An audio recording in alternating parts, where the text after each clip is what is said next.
Je vous remercie de me retrouver dans le cadre de cette guidance de juillet. L'occasion pour moi de vous signaler que le concours de juin est terminé et que le nom des deux gagnants a été annoncé sur l'onglet communauté de ma page. Il y a à nouveau un concours en juillet pour permettre à deux d'entre vous de remporter un tirage personnalisé et réalisé par mes soins. Pour ce faire et donc pour participer, il vous suffit de liker cette vidéo et de vous abonner à ma page. C'est les deux conditions sine qua non pour pouvoir voir votre participation être prise en compte. Et puis ensuite, soit vous me laissez un commentaire pour m'expliquer comment cet horoscope de juillet résonne en vous, et donc un des commentaires sera sélectionné et remportera un des deux tirages en croix à gagner. Et puis, vous pouvez sinon laisser un commentaire de cette vidéo, et vous êtes moins nombreuses et nombreux à le faire, du coup plus de chances de gagner, indiquer quel est le réseau social sur lequel vous me suivez, que ce soit Facebook ou Insta, et un de ces commentaires-là sera sélectionné et remportera l'autre tirage en croix. Les résultats du concours de juillet seront annoncés quand les guidances horoscopes donc d'août seront publiés. L'occasion aussi pour moi de vous signaler que vous pouvez me retrouver chaque lundi sur Facebook et sur Insta pour des guidances intuitives hebdomadaires. J'ai d'ailleurs également publié récemment des guidances spécifiquement amoureuse pour cet été signe par signe. Vous trouverez la playlist en suggestion dans cette vidéo, mais également sur ma page d'accueil. Je vous propose à présent de nous recentrer autour des énergies de ce mois de juillet à l'aide des cartes du tarot This Might Hurt, et donc on va voir un peu ce qui s'annonce pour les prochaines semaines. Et pour votre mois de juillet, mes chers taureaux, nous avons en direction du mois la très belle carte de la force. La carte de la force, elle nous parle de maîtriser une situation ou d'un savoir, d'arriver à savoir se maîtriser émotionnellement, mentalement, etc. Vous voyez, il y a cette femme qui tient ce lion par la gueule, et en fait, c'est l'idée qu'elle a à la fois la capacité de ne pas avoir peur de ce lion, parce qu'une gueule de lion ouverte, quand même, faut l'affronter. Donc, mentalement, il y a la force de affronter ce lion qui peut être une part de bestialité que l'on a tous en nous, c'est-à-dire le côté un peu animal, sauvage, primitif, instinctif, qui peut être donc tout ce qui est en fond lié aux émotions. Et il y a aussi donc cette force mentale, mais il y a aussi cette force physique, parce que il faut la tenir ouverte, cette gueule de lion. Donc il y a à la fois l'idée de arriver à mentalement et un peu plus même physiquement maîtriser soit ses émotions, ses pensées, pour ne pas être assujetti à l'inconscient ou à des choses qui viendraient un peu nous dicter notre conduite, mais prendre notre décision avec un libre arbitre complet et total, et nos actions également. Mais il peut avoir aussi l'idée d'une maîtrise d'éléments et d'événements extérieurs dont on va garder et conserver le contrôle. Donc, que la problématique se situe dans la vie personnelle ou matérielle ou professionnelle, il y a une capacité de reprendre le contrôle ou d'en garder le contrôle, garder la mainmise sur une situation. Et encore une fois, que ce soit avec l'environnement extérieur, dans des sortes de bras de fer que l'on va gagner, mais par une force tranquille, puisque la carte de la force, ce ne sont pas les conflits à proprement parler. Il peut, quand la carte pose problème, nous parler de tensions éventuelles, mais on ne va pas s'imposer par la force, dans le sens de la force physique, d'imposer les choses. L'intelligence, la parole et la communication peuvent nous permettre de maîtriser une situation qui semble, au cours du juillet, peut-être déraper, ou qui était en train un peu de divaguer ou de prendre une mauvaise tournure. Et en juillet, on essaye d'en reprendre le contrôle. Nous avons en effet dans les éléments positifs pour votre mois de juillet, mes chers taureaux, la carte de la reine d'épée. Alors, c'est vrai que cette reine d'épée, ça peut être quelqu'un, mais ça peut être des qualités qui vous concernent. Alors, si c'est quelqu'un, ça va être peut-être plutôt une femme, mais surtout un signe d'air, Gémeaux, Balance, Verseau. Et donc, cette personne de ce signe pourrait être une ou un allié de taille, parce que elle a une capacité, la reine d'épée, d'influencer la situation, ou en tout cas de bien vous conseiller et de bien vous guider. Cette reine d'épée, elle se soucie guère de tout ce qui est ressenti, émotionnel et intuitif. Elle essaye d'aborder les choses de la façon la plus rationnelle.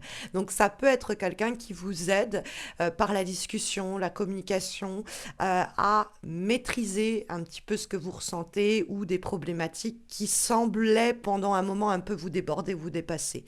Il y a dans la reine d'épée aussi des qualités qui lui sont propres et qu'il vous faut adopter pour les semaines à venir, en sachant que donc cette reine d'épée, c'est quelqu'un qui approche les choses de façon très cartésienne, c'est une approche plutôt intellectuelle des problématiques, avec un raisonnement qui prend en compte la dimension émotionnelle, affective, etc. des situations, mais ça ne pèse pas non plus énormément dans sa balance, parce que la reine d'épée, elle décortique les choses en essayant de voilà, les aplanir sans les impacter ou les parasiter par de l'affect. J'essaye un peu d'avoir le compas dans l'œil, d'être une calculette, entre guillemets, c'est-à-dire quelque chose un peu impartial. Elle a aussi de très bonnes qualités à arriver à comprendre et déjouer les motivations psychologiques de chacun dans une situation donnée, parce qu'elle prend le temps justement d'analyser. Donc ça, c'est tout autant de vertus qu'il faut mettre en place pour, enfin, qu'il faut des comportements à adopter pour le mois de juillet. Mais il y a aussi la capacité de parole et de communication qui est très puissante chez la reine d'épée. Donc bon, ça peut être une conversation, une discussion avec elle qui est extrêmement éclairante et qui vous donne les moyens de maîtriser une situation peut-être qui dérivait un peu ou qui n'arrivait pas à se stabiliser, on y viendra. Mais ça peut être vous qui, par votre capacité d'élocution, par votre discussion et communication franche, sincère, sans pour être autant rentre dedans, hein, on revient à l'idée que la force, elle ne cherche pas le conflit armé, elle cherche à maîtriser, calmer même une situation par une force tranquille. Et donc ça peut être l'idée d'un discours ou un argumentaire extrêmement raisonnable, extrêmement logique, qu'on va pas réussir à faire dévier en se disant bon, elle a raison, on peut pas, ou il a raison, on peut pas lui dire que là-dessus, elle ou il se trompe. Donc c'est ça la reine d'épée, c'est sa force, c'est qu'elle arrive avec des arguments difficilement démontables, et donc elle fait entendre sa voix, et puis elle a un côté un peu tranchant, donc elle cherche pas non plus à tronquer la vérité pour mettre un peu des rondeurs, hein. La reine d'épée, c'est si il faut passer par des vérités un peu dures, si c'est les vérités, c'est les vérités, quoi. C'est-à-dire que la reine d'épée, elle va pas faire que la vérité dévie un peu pour que y ait du tact ou de la diplomatie. C'est pas son intérêt, c'est pas son point, c'est pas son objectif. Son objectif, c'est la sincérité et la vérité d'une situation. Donc ça peut être vous qui êtes amené à faire le point sur une discussion, en essayant de mettre tout ce qui affecte même de côté et en vous disant ok, on va essayer d'être rationnel, d'aborder les choses calmement et de façon raisonnée, et c'est comme ça qu'on maîtrisera la situation, avec quelqu'un ou avec un projet. Si vous avez un nouveau boulot, une problématique avec quelqu'un de votre entourage, professionnel, amical, amoureux, etc., vous pourriez vous dire que c'est d'abord par l'action que vous allez changer la donne, mais il semble qu'il y ait un préliminaire essentiel qui soit celui de poser les choses à plat, de communiquer clairement sur ce que l'on veut, ce que l'on conseille et ce que l'on recommande. Ça nous permettra ensuite peut-être de nous laver les mains s'il y a un problème ou que ça dérape, en disant j'avais prévenu, je l'avais dit, je n'ai rien à me reprocher là-dessus, hein. Garder le contrôle aussi dans une situation, c'est peut-être prendre la parole quand c'est nécessaire, même si derrière vous n'avez pas la force d'action, c'est-à-dire que vous ne pouvez qu'alerter, au moins vous l'aurez fait. Et derrière, peut-être qu'on vous donnera plus de pouvoir par la suite, parce qu'en se disant, en fait, on nous en avait parlé, et le on, c'est vous, hein, en l'occurrence.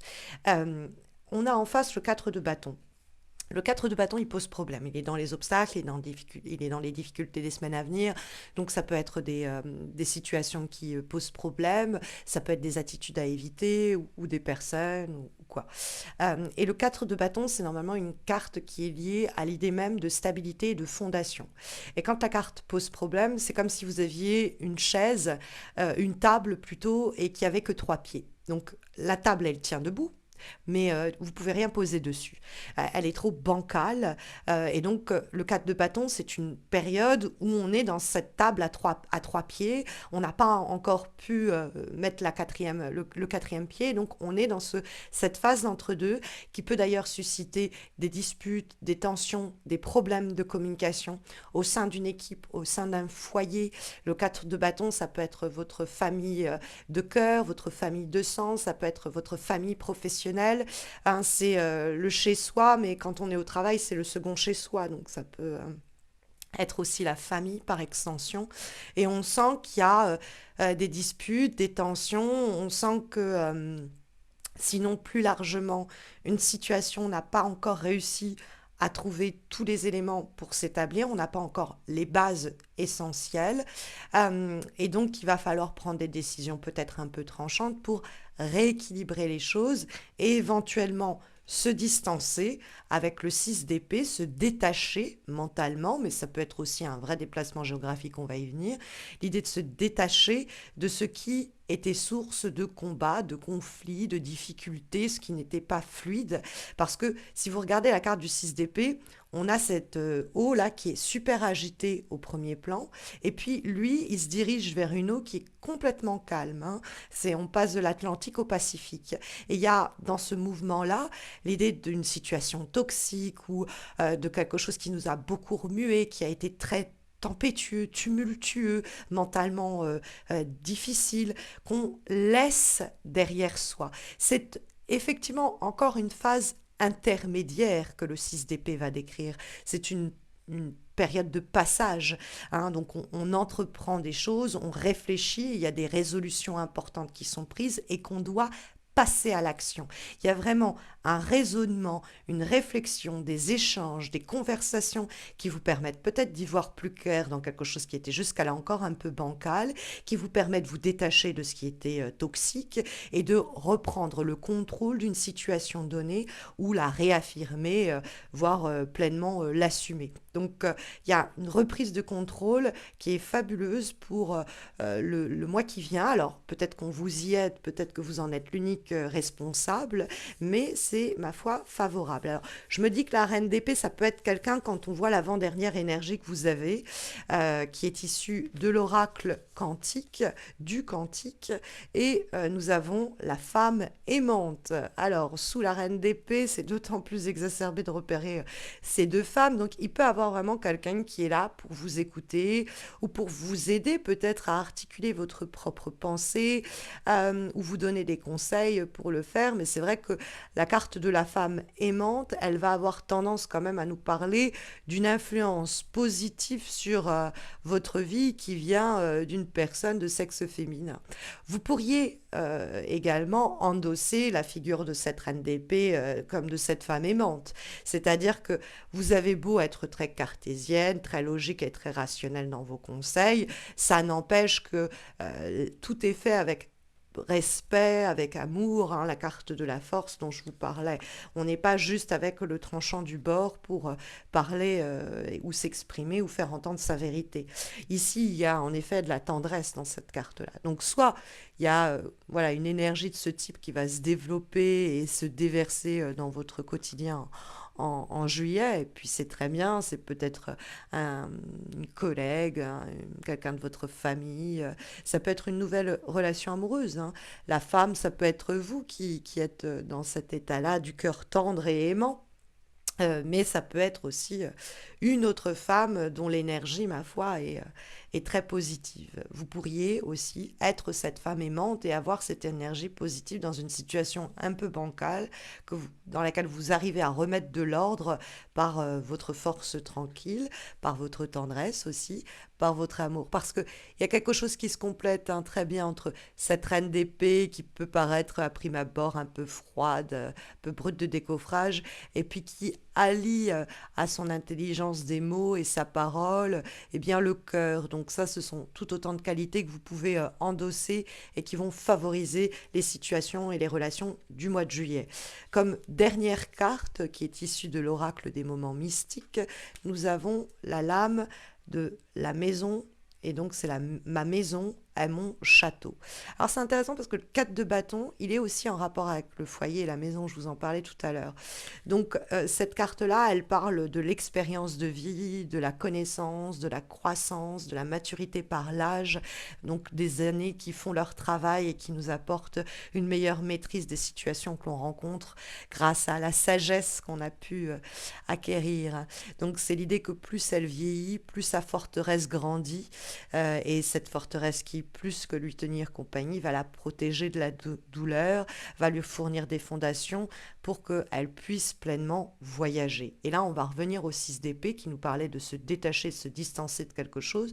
Quand on a le 4 de bâton qui nous parle de la maison, qu'on a la carte d'oracle qui nous reparle de maison et qu'on a le 6 d'épée qui s'en va physiquement, il y a peut-être vraiment un lieu à quitter, hein, un lieu physique en se disant que la maison, elle est en vous et que vous la portez un peu comme une tortue avec vous. Vous serez chez vous ailleurs parce que bon bah, la force des années, du temps et de l'expérience peut-être même, hein, ça dépendra de votre âge, eh bien va vous conduire à avoir pas intérioriser négativement, mais vraiment positivement des valeurs essentielles pour que voilà, vous puissiez ne pas dépendre d'une situation, d'une relation de quelqu'un pour tenir debout. Peut-être que cette reine d'épée, c'est aussi une certaine autonomie et indépendance sur le plan mental et psychologique, où vous raisonnez par vous-même et où vous reprenez le contrôle peut-être d'influences extérieures qui avaient peut-être pu un peu à un moment vous faire changer d'avis ou quoi. Et là, on revient avec une clarté d'esprit, c'est laser, quoi.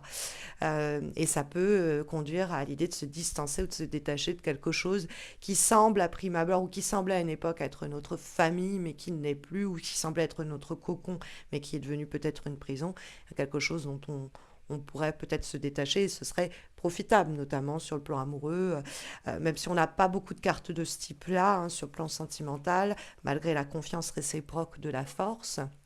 D'ailleurs, si vous avez des questions plus amoureuses, sachez que j'ai posté des guidances amoureuses trimestrielles pour cet été. Vous les trouverez en suggestion dans quelques instants, mais j'ai également fait une guidance amoureuse intuitive sur les premiers pas d'une relation. Est-ce que je dois me lancer? Est-ce que je dois faire le premier pas ou pas? Ce type de questions qu'on se pose dans les premiers temps. Et vous la trouverez également, cette guidance intuitive, en suggestion à la fin de la vidéo. Vous avez aussi les guidances hebdomadaires sur Insta et sur Facebook. Vous avez les liens pour me retrouver sur ces réseaux en descriptif de cette vidéo. Et puis, vous pouvez aussi me consulter pour un direct, pour un tirage personnalisé, pour même vous former au tarot de Marseille. Et vous avez donc mon site indiqué également en descriptif de cette vidéo. Je souhaite eh bien à tous les taureaux et toutes les taureaux qui participeront au concours de juillet bonne chance, et je vous souhaite à tous et à toutes plus largement une très belle et douce entrée en période estivale. Prenez bien soin de vous mes chers taureaux.